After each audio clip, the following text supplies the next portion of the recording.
আপনি কি জানেন পৃথিবীতে এমন এক বিমানবন্দর আছে যেখানে অবতরণ মানেই মৃত্যুকে সরাসরি চোখে দেখা? এটা নেপালের লুকলা বিশ্বের সবচেয়ে বিপজ্জনক রানওয়ে। 2008 সালে ইয়েতি এয়ারলাইন্সের একটি ফ্লাইট ঠিক এখানে নামার চেষ্টা করেছিল। সকালটা ছিল পুরোপুরি শান্ত, কিন্তু কয়েক মিনিটের মধ্যেই পাহাড় গেরা আকাশে নেমে আসে ভয়ঙ্কর ঘন কুয়াশা। রানওয়ে চোখে পড়ে না, আর ফিরে যাওয়া অসম্ভব, কারণ প্লেনের চারপাশে শুধু খাড়া পাহাড়।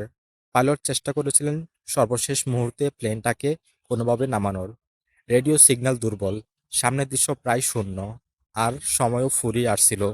হঠাৎ কুয়াশার ভিতর থেকে অন্ধকার একটা পাহাড়ের দেওয়াল সামনে উঠে আসে। পাইলট ব্রেক, সবকিছু দিয়ে প্লেনকে বাঁচানোর চেষ্টা করেন, কিন্তু কয়েক সেকেন্ডেই সব শেষ। রানওয়ে থেকে মাত্র কয়েকশো মিটার দূরে প্লেনটি পাহাড়ের সাথে প্রচন্ড আঘাতে দেখা খায়। এই দুর্ঘটনার পর থেকেই লুকলা এয়ারপোর্টের আরেক নাম হয়েছে the airport of no second chance.